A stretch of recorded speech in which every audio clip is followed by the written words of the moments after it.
여러분 안녕하십니까? 뉴스가 있는 저녁 변상욱입니다.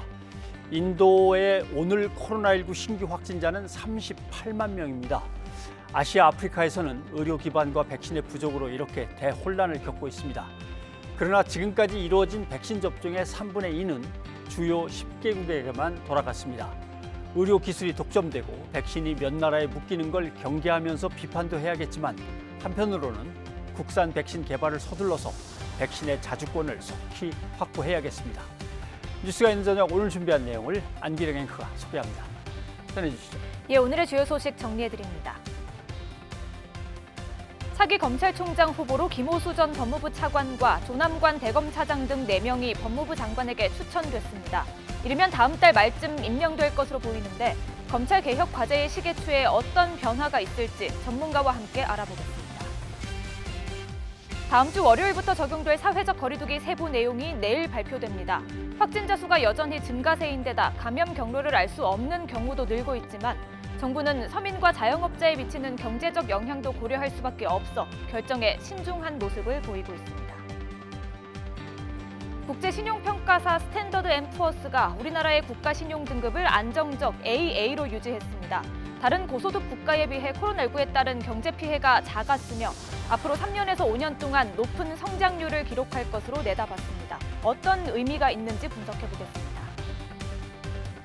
바이든 미국 대통령이 연방정부 계약직 노동자의 최저임금을 크게 올리기로 하고 법인세와 부유층의 소득세 인상 계획도 발표했습니다.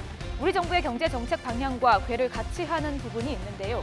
언론과 전문가들은 과연 같은 잣대로 평가하고 있는지 뉴스가 있는 저녁에서 짚어봤습니다.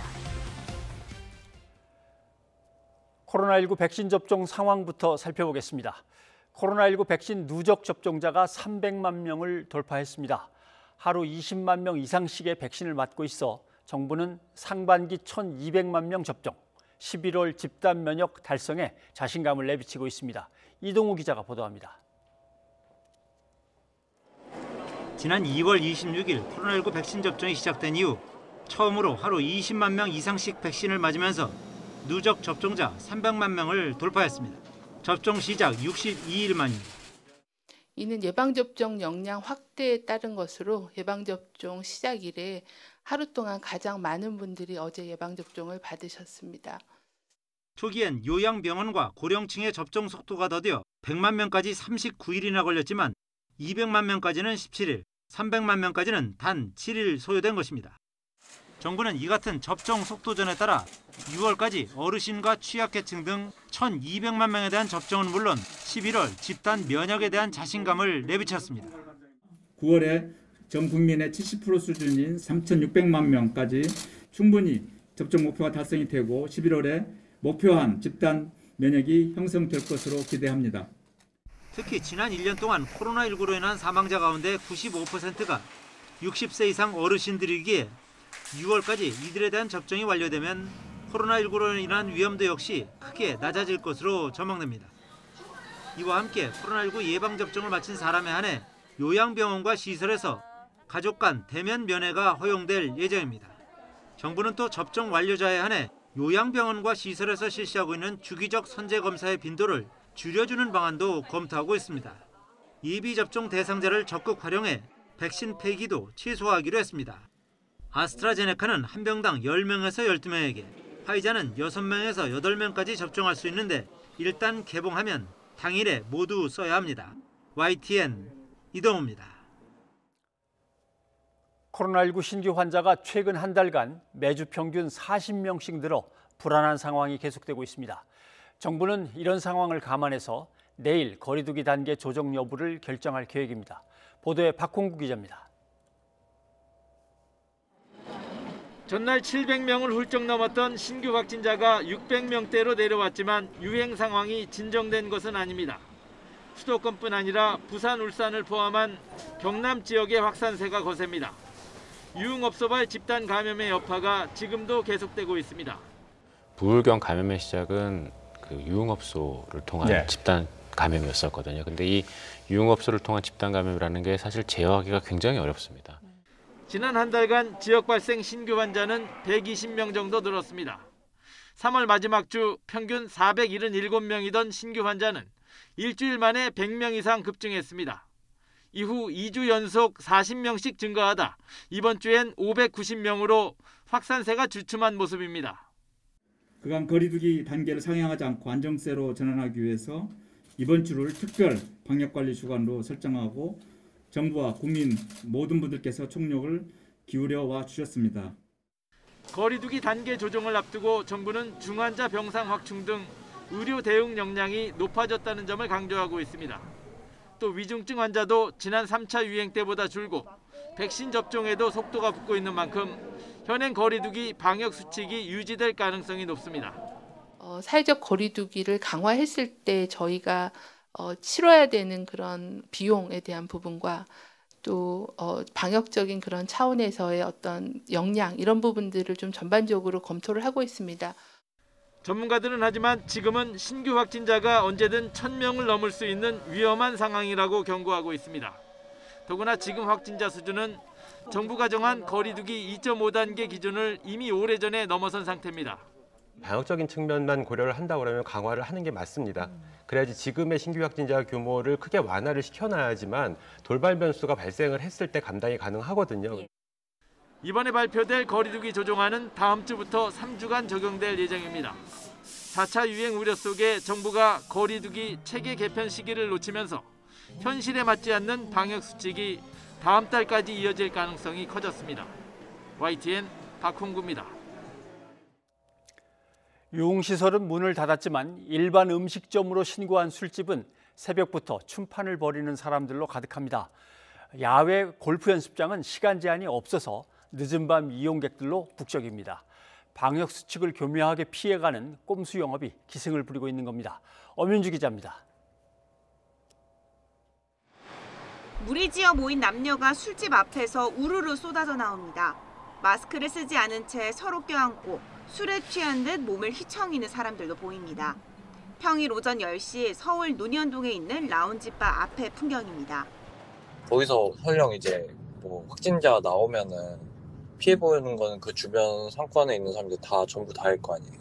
경찰에도 신고를 많이 했었어요. 근데 사실 돌아오는 답변은 이제 저희가 뭘 어떻게 할 수가 없다. 지난 12일부터 수도권 내 유흥시설 영업은 금지됐지만 여전히 이 안에서 춤판이 벌어지는 영상이 SNS에 올라오고 있습니다. 라운지바는 유흥업소가 아닌 일반 음식점으로 허가를 받은 곳이라서 운영할 수 있는 겁니다. 구청 측은 수칙을 어긴 게 아니다 보니 현장 점검에도 한계가 있다고 말합니다. 업소가 출입을 거부하면 경찰이 아니고서는 강제로 들어갈 수도 없습니다.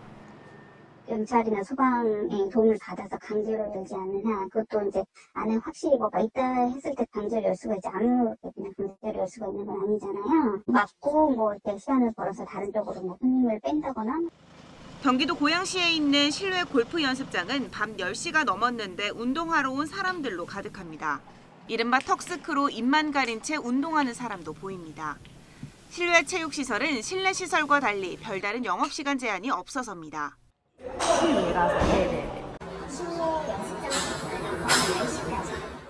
밤 10시 이후엔 요금 할인 행사까지 있어 이용객들이 더 몰립니다. 그래서 10시에 사람이 많다고 하시고. 네네네. 그래서 10시부터는 이제 할인 받으시는 분들이 좀 많죠. 법망을 벗어나지 않은 꼼수 영업들이 이곳 저곳에서 이뤄지고 있는 겁니다. 정확하게 실내 체육시설은 10시까지만, 10시 이후에는 운영 중단하는 거고요. 실외 체육시설은 추가 적용 수칙이 없습니다, 현재. 자칫 이런 현장에서 감염이 퍼질 수 있다는 우려가 나옵니다.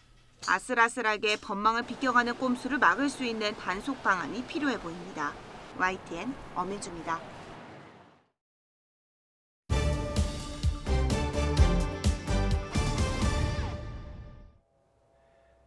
신임 검찰총장 후보군이 4명으로 압축됐습니다. 김호수 전 법무부 차관과 구본선 광주고검장, 배성범 법무연수원장, 조남관 대검 차장이 이름을 올렸습니다. 관심을 모았던 이성윤 서울중앙지검장은 결국 제외됐습니다. 박서경 기자입니다. 경론이 오갈 것으로 보였던 검찰총장 후보추천위원회 회의는 4시간 만에 비교적 일찍 의견을 모으며 종료됐습니다. 추천위는 심사 대상자 13명 전원에 대해 표결에 붙였고 2차까지 가는 표결 끝에 과반수 찬성으로 의결된 4명을 후보로 추천했습니다. 모든 분들이 다 만족하는 그런 그 회의 진행을 했고요. 또 결과에 대해서도 모두가 다 만족했고 그렇기 때문에 특별히 큰 이견이라든가 이런 건 별로 없었어요. 후보로 추천된 김호수 전 법무부 차관은 사법연수원 20기로 법무연수원장과 서울 북부지검장을 지냈습니다. 사법연수원 23기인 구본선 광주고검장은 대검찰청 차장과 의정부지검장을 역임했습니다. 구고검장과 연수원 동기인 배성범 법무연수원장은 서울중앙지검장과 광주지검장을 거쳤고 연수원 24기인 조남관 대검차장은 법무부 검찰국장과 서울 동부지검장을 지냈습니다. 반면 유력한 후보로 거론되며 관심을 모았던 이성윤 서울중앙지검장은 최종 후보군에 오르지 못했습니다.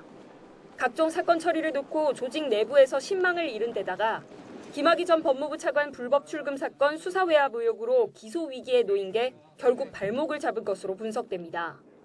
추천위가 4명으로 후보를 압축한 만큼 박범계 법무부 장관은 추천위 의견을 존중해 이 가운데 1명을 대통령에게 제청하게 됩니다. 4분의 후보자들을 추천을 해주셨기 때문에 지금부터 제청권자로서 맡은 바 소임에 충실하려고 합니다. 국회 인사청문회 절차 등을 고려하면 새 총장의 임기는 이르면 다음 달 말쯤 시작될 것으로 보입니다. 윤석열 전 검찰총장 사퇴 이후 검찰 수장 자리가 빈 지 50여일. 여느 때보다 높은 국민 관심 속에 누가 최종 후보로 제청될지 관심이 쏠리고 있습니다. YTN 박서경입니다. 김학의 전 법무부 차관 불법 출국 금지 사건과 관련해 이성윤 서울중앙지검장의 수사 외압 의혹에 대한 기소 여부를 검토할 검찰 수사심의위원회가 다음 달 10일 열립니다. 대검찰청은 다음 달 10일 오후 2시 수사심의위원회를 열고 이 지검장에 대한 기소와 수사 계속 여부를 심의할 예정이라고 밝혔습니다. 앞서 이 지검장은 김 전 차관의 불법 출국 금지 수사를 중단하도록 외압을 행사했다는 의혹에 대해 수원지검에 수사심의위원회 소집을 신청했고 대검찰청은 오인서 수원고검장의 요청을 받아들여 수사심의위 소집을 결정했습니다. 의결 정족수를 기존의 6명에서 5명으로 줄인 고위공직자 범죄수사처법 개정안이 위헌이라며 국민의힘 의원 등이 낸 헌법소원을 헌법재판소가 받아들이지 않았습니다. 헌재는 개정공수처법이 야당의 거부권을 박탈했다고 해도 야당 국회의원의 법적 지위에는 어떠한 영향도 미치지 않으므로 기본권 침해 가능성이 인정되지 않는다고 설명했습니다.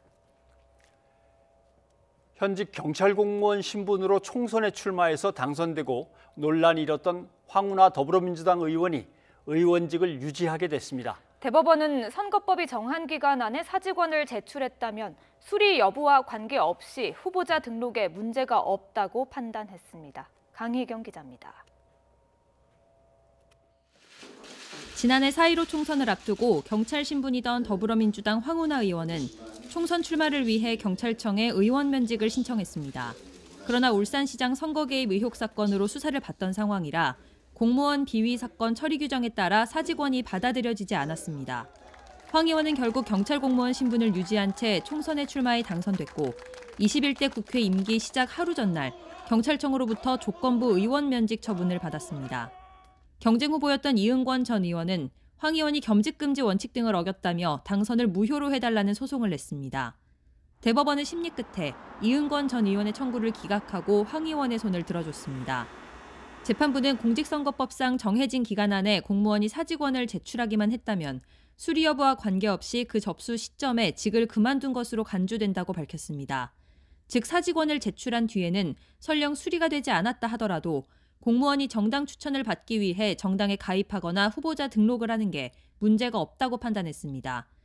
그렇게 보는 것이 정당제 민주주의를 채택한 헌법 질서와 공직선거법의 입법 취지에 부합한다고도 강조했습니다. 황운하 의원은 애초부터 당선 무효 소송 자체가 비상식적이었다며 대법원의 판결은 상식이 무엇인지 일깨워주는 당연한 귀결이라고 소감을 밝혔습니다. 반면 소송을 냈던 이 전 의원 측은 대법원이 중징계 대상인 공무원들에게 사표만 내고 정치권으로 도피할 수 있는 길을 열어준 셈이라고 비판했습니다.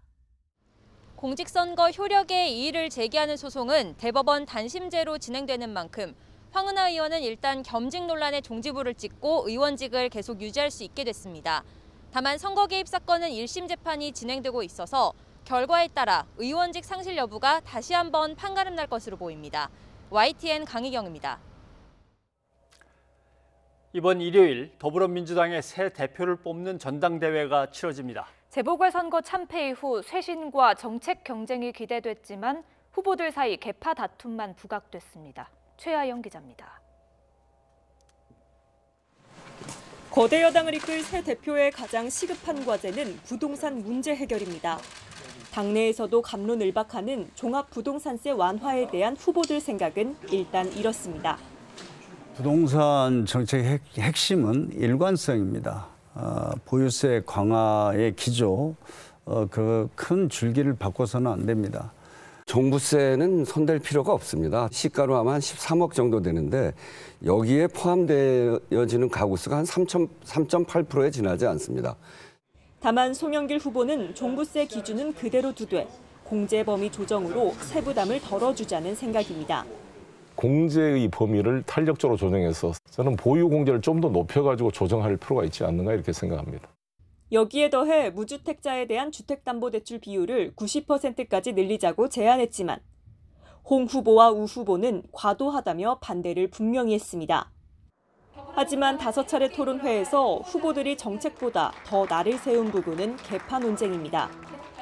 상대적으로 계파색이 옅은 송 후보가 두 후보를 제치고 친문에 호소하는 모습을 보이자 두 분이 2012년 문재인 후보 선대위 핵심 간부였습니다. 그런데 실패했잖아요. 그때는. 제가 2017년 대선 때 선대위 총괄 본부장을 맡아서 성공적으로 승리를 이끌었습니다.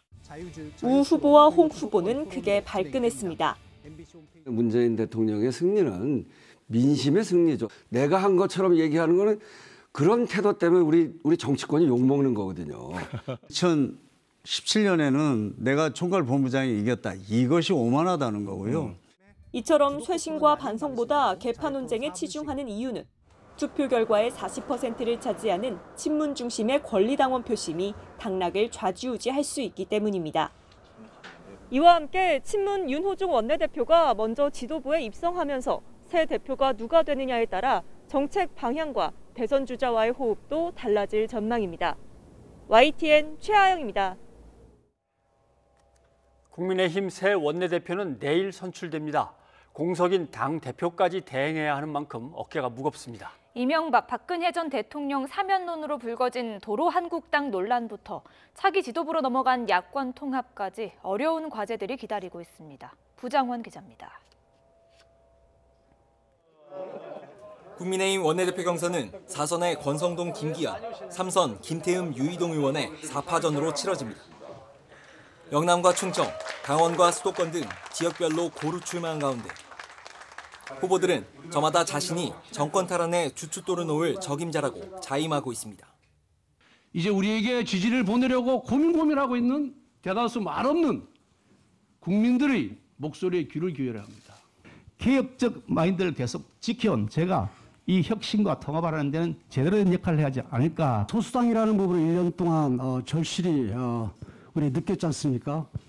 이런 속에서는 싸움 제일 잘하는 사람이 필요하다. 가치 확장, 지역 확장, 세대 확장을 통해서 당을 변화시키고 민심을 얻겠습니다. 전당대회 때까지 당대표 역할도 맡아야 하는 만큼 새 원내대표는 취임하자마자 산적한 과제를 마주해야 합니다. 강경파인 민주당 윤호중 원내대표를 상대로 한 상임위원장 재배분 협상은 물론 사면론으로 불거진 도로한국당 논란도 풀어내야 합니다. 국민의당과의 합당을 통한 야권 통합도 새 지도부 몫입니다. 후임 원내대표가 뽑히면 당대표 대행을 겸하는데 그 당대표 대행과 계속적으로 논의를 이어가기로 그렇게 했습니다.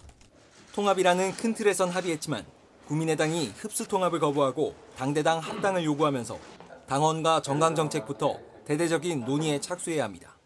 노선이라든지 또는 당원 및 정강정책 필요한 위원회들 거의 대부분 그런 취지에 동의한다고 하셨습니다.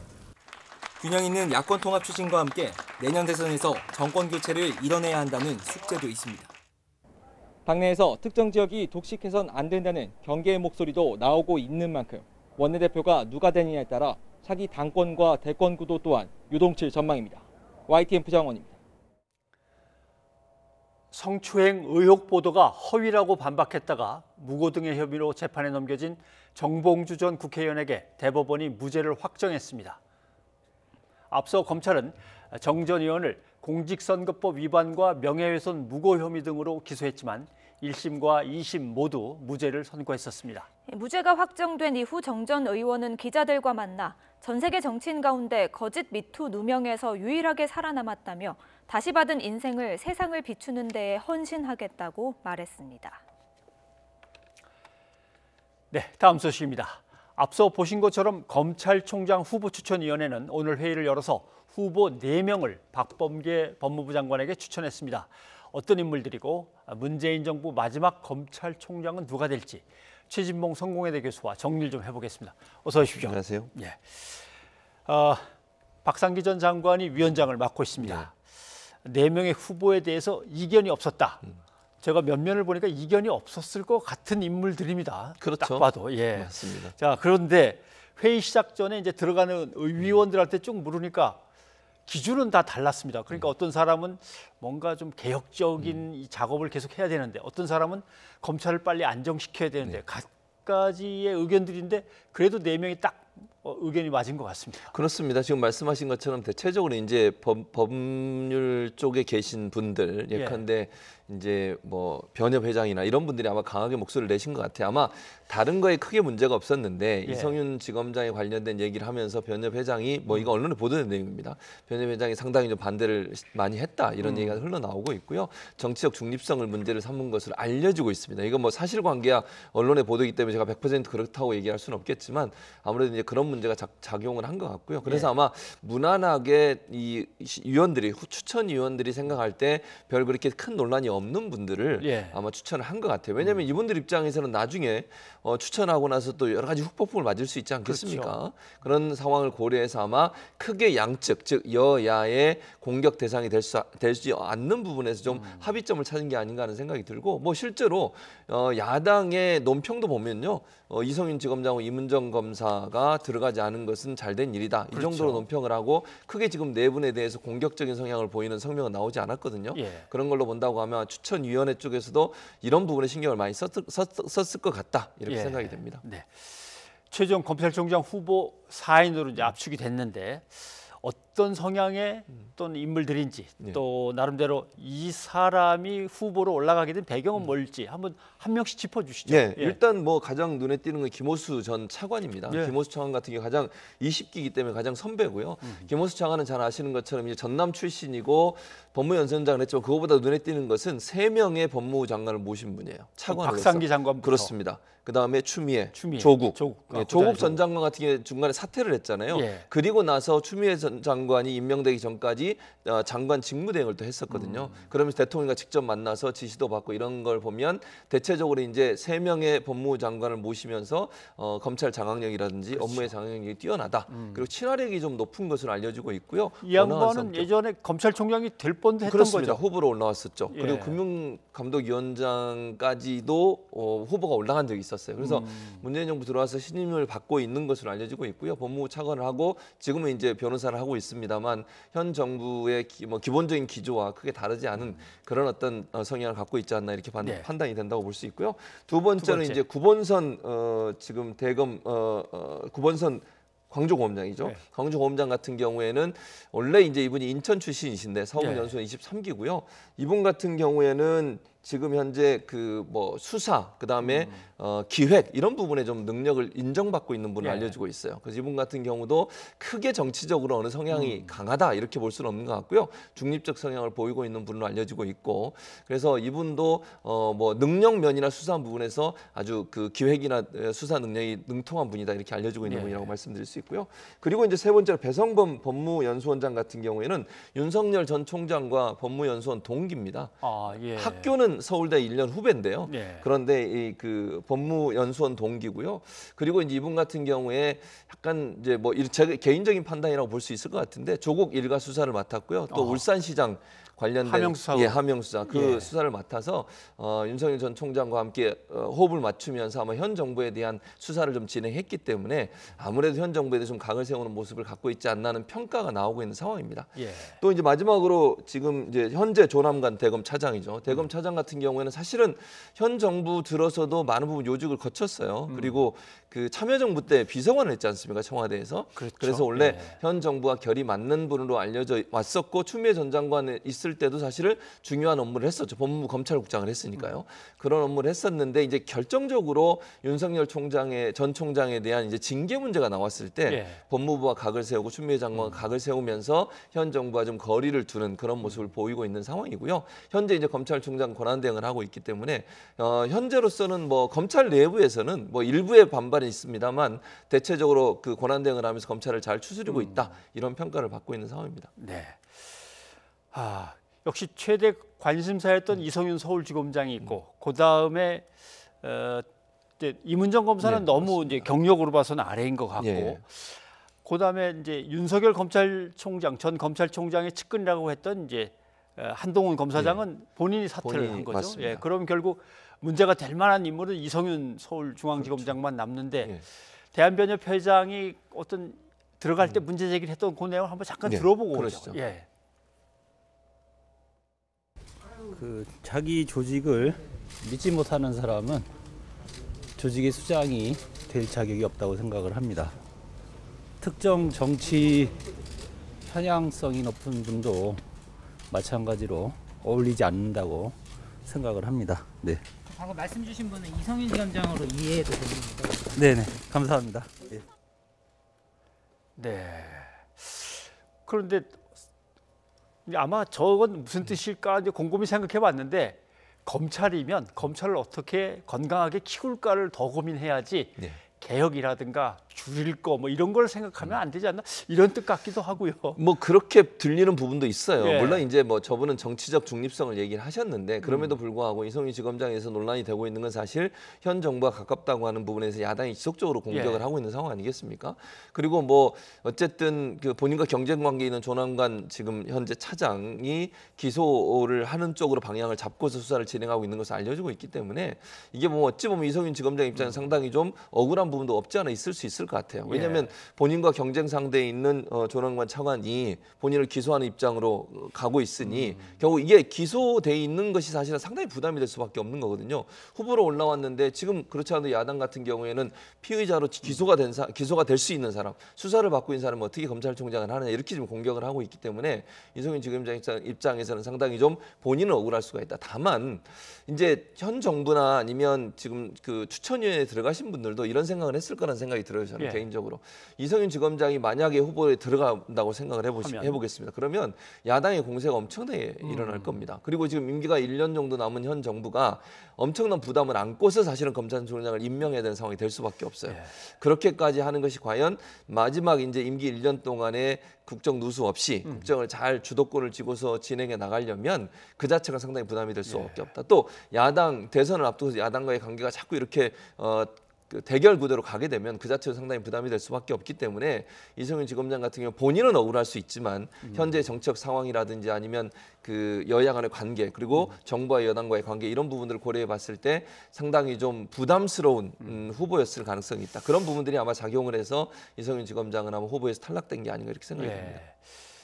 검찰이란 조직을 이제 옆에서 본 걸로 봐서는 사실 이성윤 지검장이 만약에 검찰총장이 됐다고 하더라도 예. 내부 다수의 어떤 반발이나 반감 그럴 같은 수 것들을 있죠. 고려하면 참 본인이 정말 힘들었을 수도 맞습니다. 있겠다 이런 생각도 하기 때문에 나름대로 뭐 후보군에 올라가지 않은 거에 대해서 어느 정도의 수긍은 할 수 있는데 혹시 김학의 전 차관의 불법 출국 금지 수사가 진행되는 걸 외압을 가했다라고 하는 문제, 그걸 이제 기소하느냐 마느냐로 아까 전해드린 대로 심의위원회까지 열리는 판단, 이것도 크게 작용을 했을까요? 일정 부분 작용했을 가능성이 저는 있다고 봐요. 그러니까 말씀하신 것처럼 검찰 조직 내부의 전체를 잘 이렇게 통솔하며 갈 수 있을까에 대한 의문도 있겠지만 어쨌든 지금 기소가 되는 방향으로 수사가 진행되고 있고 또 수사심의위원회를 연다고 하지만 거기서 어떤 경우가 나올지 알 수 없는 상황이고 수사를 받고 있는 사람이 검찰총장이 된다고 하는 것 자체가 뭐 지금 이성윤 지검장은 절대 그런 일을 한 적이 없고 본인은 아무런 영향력을 행사한 적이 없다라고 명백함을 밝히고 있음에도 불구하고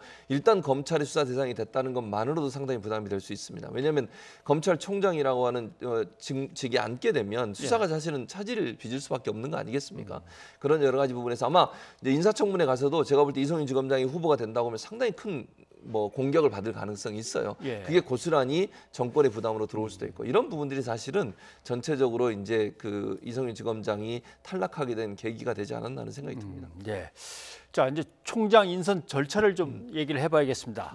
어떻게 진행이 되는지도 궁금하지만 총장이 과연 누가 제일 유력한가도 궁금하고 또 하나는 새로운 총장이 어떻게 보면 또 이성윤 지검장 문제도 처리를 해야 되기 때문에 맞습니다. 자, 이런 것들은 이제 어떻게 얽혀서 돌아갈까요? 일단 일정은 이렇습니다. 재청권을 갖고 있는 법무부 장관이 아마 이제 오늘 결과를 받았으니 이 결과 4명의 후보를 넣고 그중에 1명을 대통령께 제청을 하게 돼 있거든요.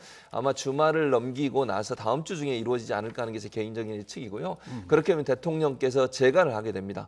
물론 그 추천받은 사람을 제거하지 않고 다른 사람을 추천하라고 얘기할 수도 있지만 대체적으로는 제거를 할 가능성이 높다고 보여지고요. 그리고 나면 이제 국회 인사청문회를 반드시 거쳐야 됩니다. 그래서 5월쯤에 5월 말쯤이 되지 않을까 하는 개인적인 예상이 되고요. 그래서 5월 말쯤에 임명이 될 것 같은데 지금 4명의 후보 중에 그럼 누가 가장 유력하냐? 제 개인적인 판단으로 보면 저는 김호수 전 차관이 가장 유력한 후보가 되지 않을까. 일단 온건한 성격이고요. 그리고 크게 뭐 이렇게 척을 지거나 아니면 강한 성격의 모습을 드러내지 않기 때문에 야당도 물론 반대를 할 수는 있습니다만 그렇게 크게 반대할 가능성은 저는 낮다고 보고요. 그리고 김호수 전 차관이 아까 말씀드린 것처럼 3명의 현 정부의 법무부 장관 호흡을 맞추면서 일정 부분 법무부와 검찰을 잘 관리를 해왔기 때문에 그런 부분들이 남은 1년의 임기 동안 청와대가 부담 없이 검찰총장으로서 역할을 맡길 수 있는 그런 능력을 갖고 계신 분으로 확인될 수 있을 것 같고 나머지 이제 3분 같은 경우에 뭐 특히 이제 2분 그 현재 법무연수원장이나 아니면 이제 대검 차장 같은 경우에는 현 정부와 각을 세우는 모습을 보여서 조금 부담스럽지 않겠나 하는 생각이 들기 때문에 개인적으로 아마 김호수 차관 전 차관이 가장 유력한 후보로 나오지 않을까 그렇게 예상을 합니다. 아직은 좀 많이 기다려야 될 것 같긴 합니다만은 한번 지켜보죠. 교수님 오늘 여기까지 듣도록 하겠습니다. 고맙습니다. 감사합니다.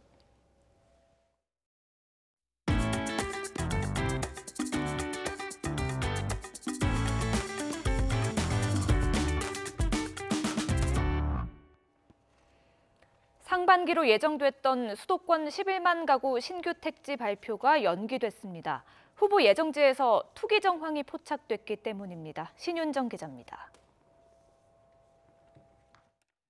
4월 말 추가적인 신규 택지에 대한 발표, 후속 절차를 속도감 있게 진행해 나갈 계획입니다. 정부가 이사 대책에서 밝힌 25만 가구 규모의 신규 공공택지 공급 계획에 차질이 발생했습니다. 수도권 물량 18만 가구 가운데 지난 2월 발표된 광명 시흥지구 7만 가구를 제외한 나머지 11만 가구를 공급할 택지 지정이 전격 연기된 겁니다. 후보지들을 사전 조사해보니 특정 시점의 거래량과 외지인, 지분 거래 비중 등이 과도하게 높아지는 이상 거래가 상당수 포착됐기 때문입니다. 특정 시점의 거래량이 2배 내지 4배 증가하였고 외지인 거래가 전체 거래의 절반에 달하는 입지도 있었습니다.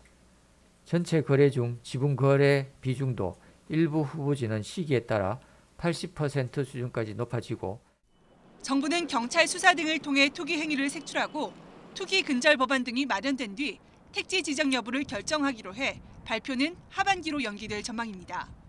LH 땅 투기 의혹의 여파로 우려했던 정부의 공급 계획 차질이 현실화하는 게 아니냐는 지적입니다. 그 물량을 이제 지금 순차적으로 공급하는 과정에서 차질이 생길 가능성이 높습니다.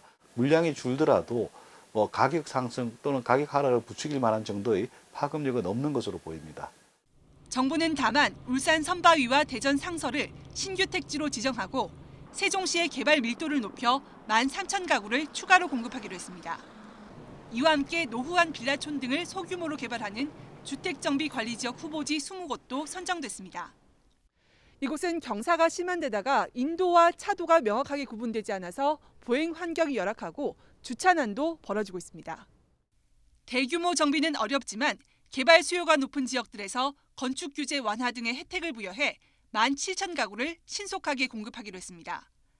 가장 확실한 공급이 가능한 것으로 꼽히는 신규 택지 지정이 연기된 가운데 틈새 공급이라도 예정대로 추진되려면 후보지에서 주민 동의를 끌어내는 게 1차 관건으로 보입니다.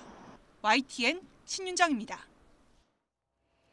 오세훈 서울시장이 주택시장 안정화를 위해 부동산 시장 교란 행위부터 근절하겠다고 밝혔습니다. 오 시장 당선 이후 서울의 집값이 들썩이자 재건축 재개발 속도를 조절하겠다는 뜻입니다. 구수본 기자입니다. 갑작스럽게 브리핑을 자처한 오세훈 서울시장.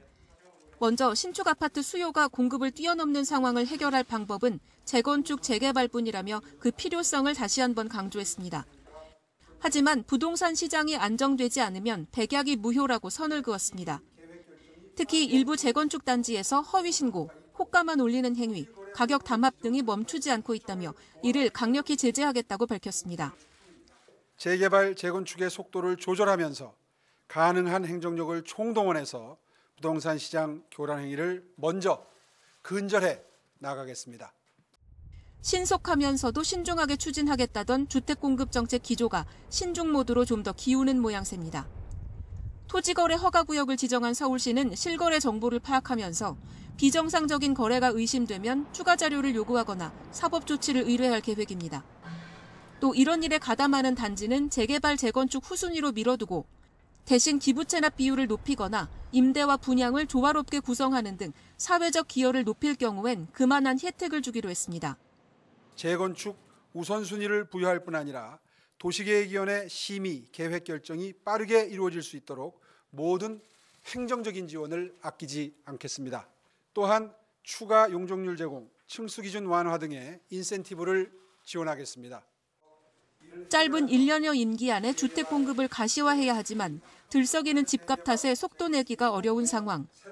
오 시장은 시장을 안정시킨 뒤 주택 공급을 본격화하겠다며 우선순위를 분명히 했습니다. YTN 구수본입니다. 금융당국이 급증하는 가계부채를 관리하기 위해 대출 규제를 강화하기로 했습니다. 다만 청년층 지원은 확대하기로 했습니다. 금융당국의 발표 내용 이종수 기자가 설명해드립니다. 정부의 가계부채 안정화 방안 핵심은 현재 총부채 원리금 상환 비율 DSR 40% 적용을 금융기관별로 하던 것을 차주별로 적용하기로 한 겁니다. 과도한 대출을 방지하기 위하여 DSR, 즉 총부채 원리금 상환 비율 규제의 차주 단위 적용을 단계적으로 확대하여 2023년 7월부터 전면적으로 시행할 계획입니다. DSR은 갚아야 할 모든 가계대출의 원금과 이자를 연소득과 대비한 비율입니다. 지금까지는 주택담보대출을 빌릴 때 보통 금융기관별로 평균 40% 대출이 이루어지는지만 따졌는데 차주별로 DSR 40%를 적용하면 개인 대출 한도가 줄어드는 효과가 있을 것으로 예상됩니다. 올해 7월부터 차주별 DSR 40% 적용 대상을 전체 규제 지역에 시가 6억 원 초과 주택으로 넓히고 내년 7월부터는 총 대출액 2억 원 초과 차주, 2023년 7월에는 총 대출액 1억 원을 초과한 모든 차주에게 적용할 계획입니다.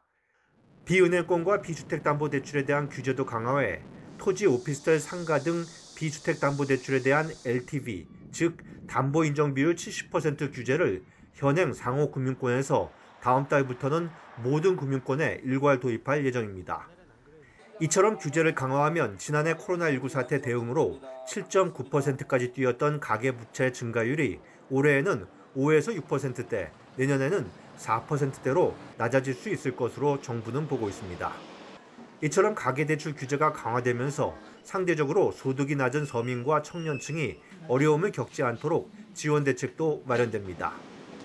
장래 소득 증가 가능성이 높은 청년 차주 등에 대해서는 DSR 산정 시 장래 소득을 인정해 반영하기로 했습니다.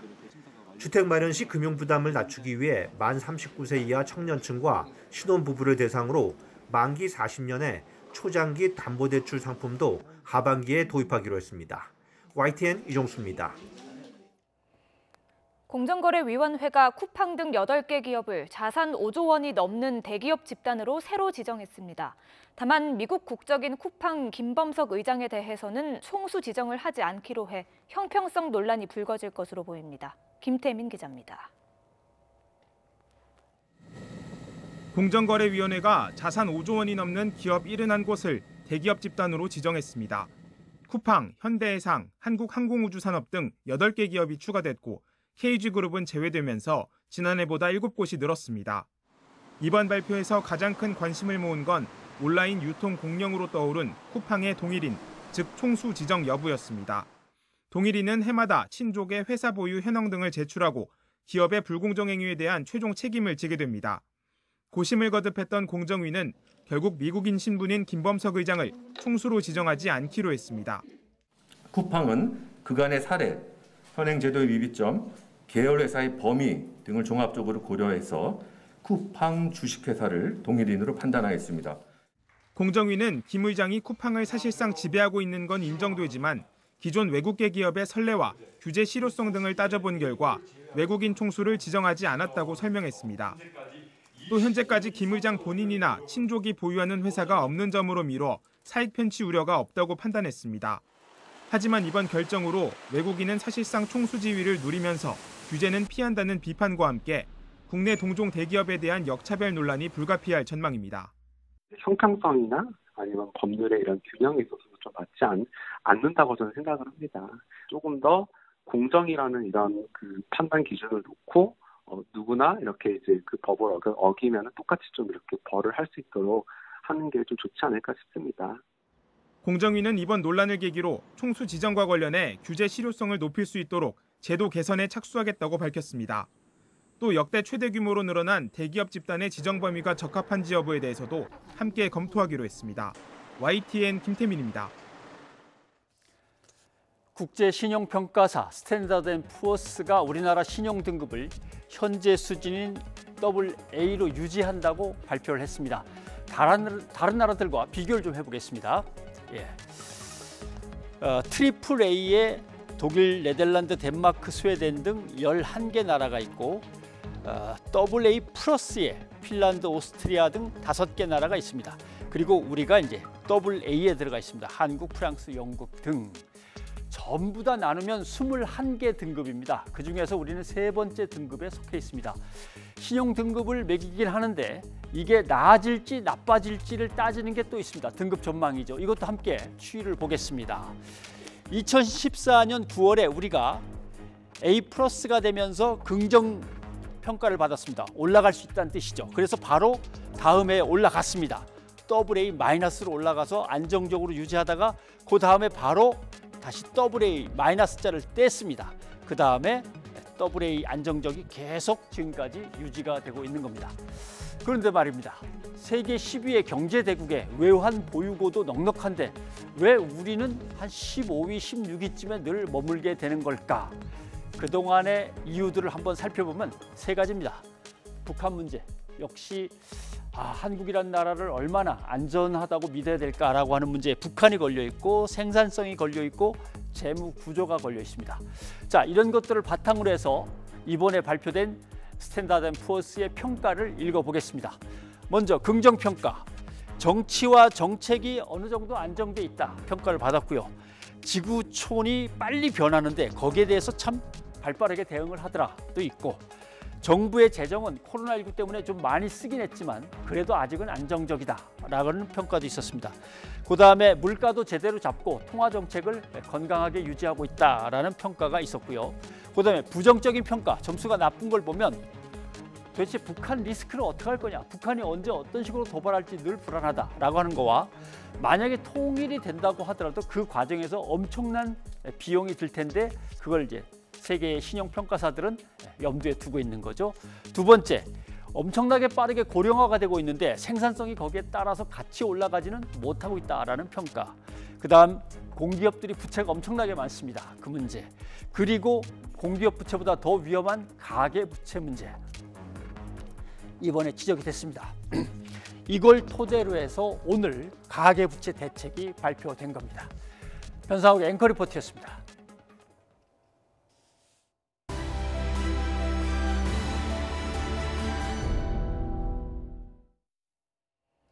바이든 미국 대통령이 취임 이후 첫 의회 연설에서 북한과 이란의 핵 위협에 대해 동맹국들과 긴밀히 협력해 대응할 것이라고 말했습니다.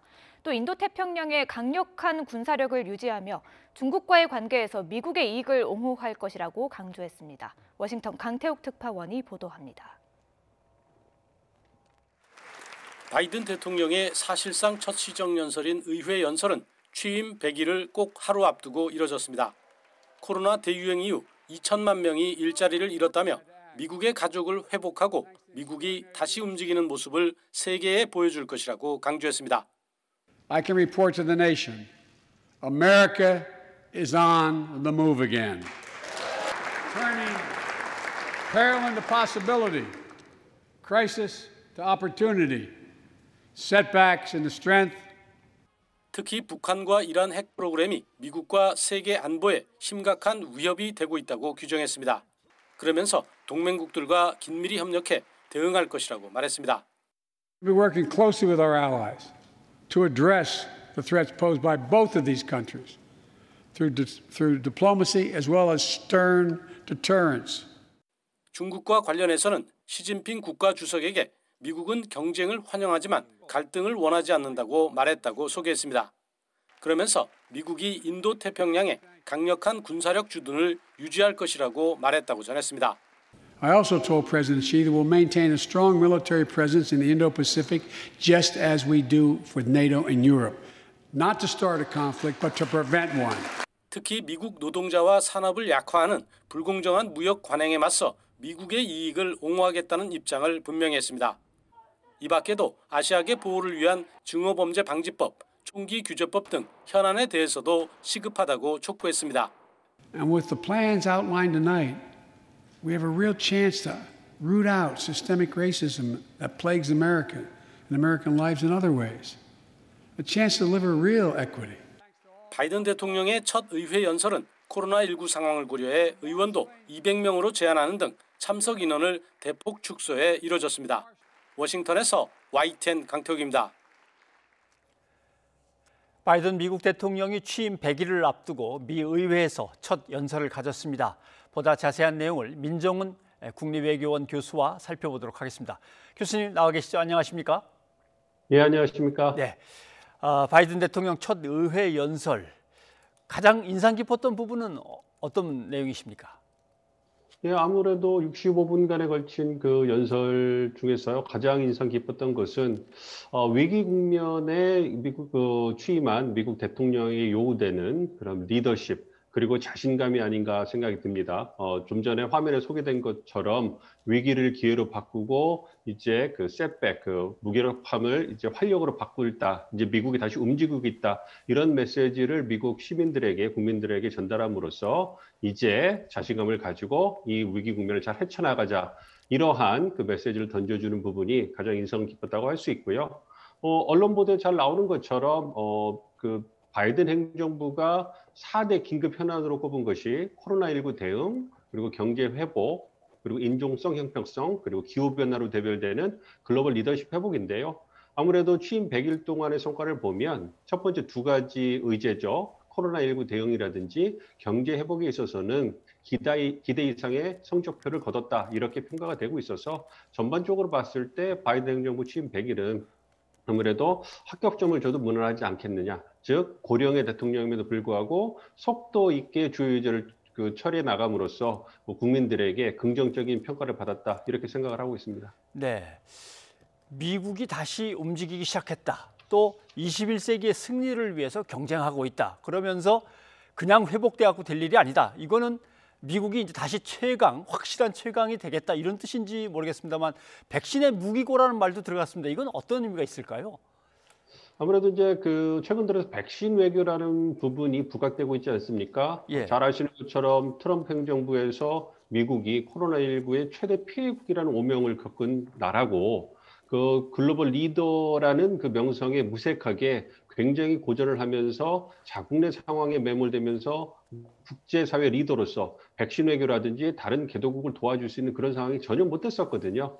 다행히 이제 바이든 행정부가 들어와서 이제 그 방역 조치, 마스크를 착용한다든지 아니면 그 이외에 어떤 의료시설을 확보한다든지 무엇보다도 백신 확보에 선제적으로 나서면서 그리고 백신을 배포하는 것도 연방정부가 나서 적극적으로 수행함으로써 백신을 배포하고 백신을 미국 국민들이 맞는 것이 예상보다 빠르게 진행이 돼서 현재 여전히 미국 내 코로나19 상황이 진행되고 있긴 하지만 진정 국면으로 들어가고 있고 무엇보다도 코로나19 백신을 미국이 충분한 물량을 확보했다. 이렇게 평가가 받고 있기 때문에 이제는 미국 내 상황이 어느 정도 안정이 됐으니까 이제 그 풍부한 물량을 바탕으로 해서 인도라든지 코로나19 상황이 굉장히 어려운 다른 국가들을 도와줘야 되겠다. 이러한 그 모양새를 띠고 있습니다. 네. 사실 백신 외교는 미국이 선도 국가가 아니죠.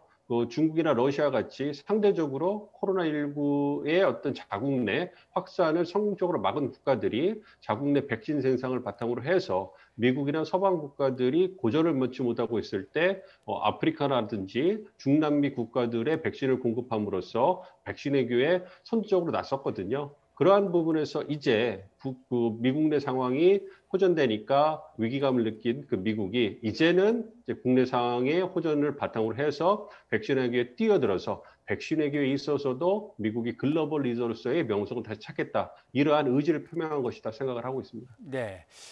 역시 관심을 갖고 또 저희가 볼 수밖에 없는 게 북핵 문제였습니다. 북핵 문제에 대한 언급이 나왔는데 세 개의 단어가 눈에 띕니다. 하나는 단호한 억지력도 있고 그다음에 외교적인 노력도 있고 북핵 문제에 대해서 이런 단어들 또 동맹과 함께 이런 단어들이 들어갔는데 이건 트럼프 행정부의 대북 전략하고 어떻게 달라진다고 보십니까? 예, 일단 트럼프 행정부의 대북 정책은요 정상 외교였죠. 그래서 동맹들과의 협력을 통해서 이제 함께 움직이는 것이 아니라 트럼프 대통령이 김정은 위원장과의 개인적 친분을 바탕으로 해서 어떤 정상 외교를 통해서 큰 틀에서 합의를 만들어 놓고 그것을 이제 실무에서 시행해가는 이러한 모양의 탑다운 모델이었다면 바이든 행정부에서는 완전히 바뀌게 되는 거죠. 동맹들과 긴밀한 협력, 한국과 일본 같이 그 관계가 있는 그러한 그 동맹들과 긴밀한 협력을 통해서 정상 외교보다는 원칙에 기반한 그러한 바텀업 외교, 즉 실무진의 협상을 통해 가지고 하나하나 짚어나가겠다.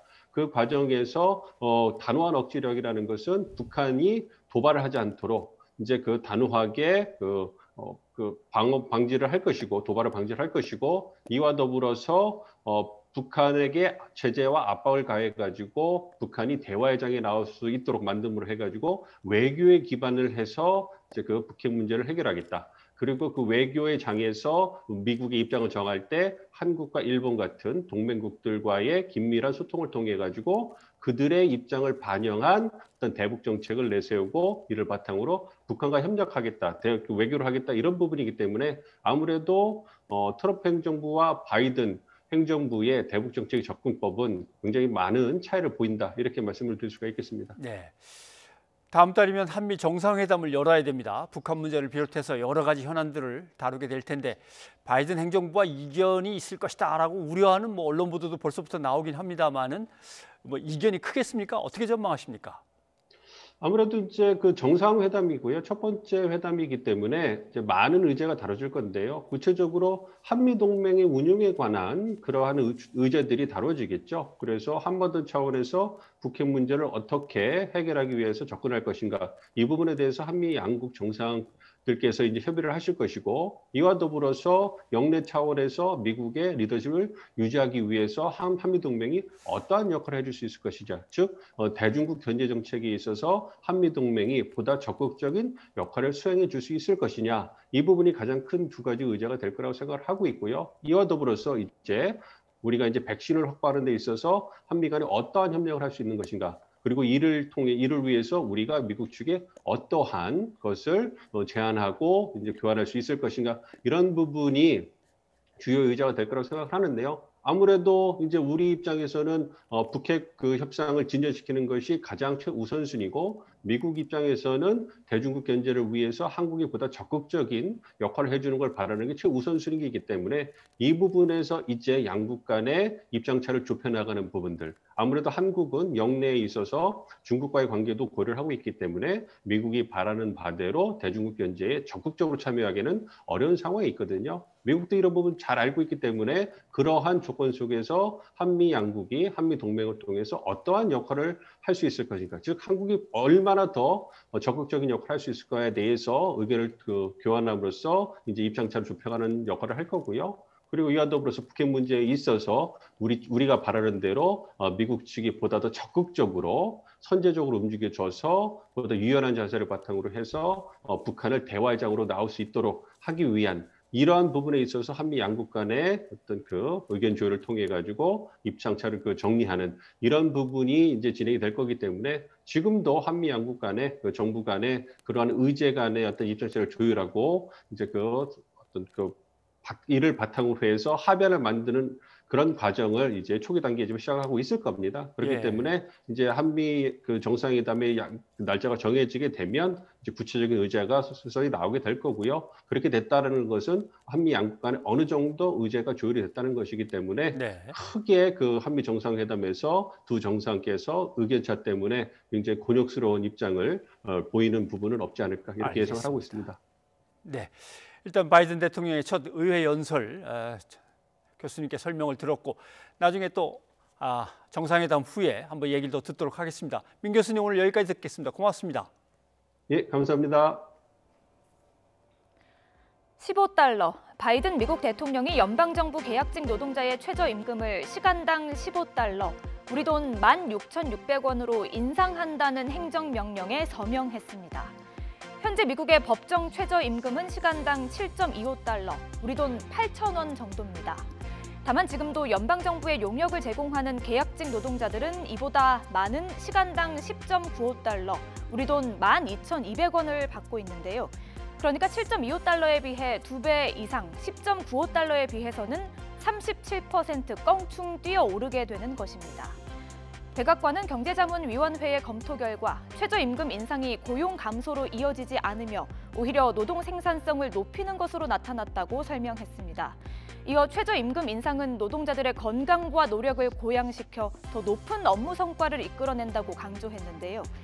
문재인 정부의 이른바 소득주도 성장 설명과 닮은 듯 보이지만 언론의 평가는 상반됩니다. 문재인 정부의 최저임금 인상과 소득주도 성장에 대해 일자리 감소와 경제 침체로 이어질 것이라며 베네수엘라식의 경제 악순환에 빠질 것이라던 언론들이 바이든 행정부의 발표에 대해서는 골디락스, 즉 이상적인 경제 상황을 실현하게 됐다고 평가했습니다.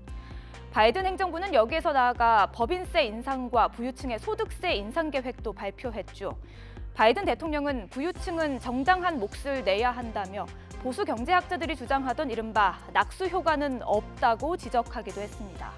이렇다 보니 법인세 인상과 부자 증세에 대해 세계 기준에 맞지 않는 시대에 뒤떨어진 개념이라며 기업들을 해외로 내쫓는 것이라고 주장했던 국내 언론과 전문가들이 머쓱한 상황에 처하게 됐다는 주장도 나오고 있는데요. 국내에서도 내년도 최저임금을 정하기 위해 협의가 본격 시작됐습니다. 노동계는 문재인 정부의 10,000원 공약을 지키라고 강조했고 경영계는 코로나19 사태를 들어 합리적인 결론을 내야 한다고 맞서고 있는데요. 들어보시죠. 최저임금 노동자 가구는 더욱 삶이 피폐해졌고 재벌 대기업은 배를 불리는 극심한 양극화와 소득 불균형이 시작된 것입니다. 올해도 최저임금의 좀 안정적인 기조화에서 합리적으로 결정될 수 있도록 모두가 같이 노력해서 결론을 도출해냈으면 좋겠다는 말씀을 드리겠습니다. 최저임금, 이번에는 국제적인 기준과 흐름에 맞게 결정될 수 있을까요? 뉴스가 있는 저녁 안규령입니다.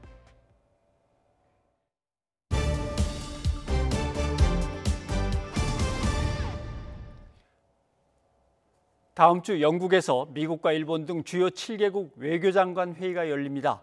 우리 외교장관도 초청돼 처음으로 참석하는데 그동안 통화조차 없던 일본 외교수장과의 첫 회동이 성사될지 관심이 높아지고 있습니다. 이교준 기자의 보도입니다. 다음 달 4일부터 이틀간 영국 런던에서 G7 외교 개발 장관 회의가 열립니다.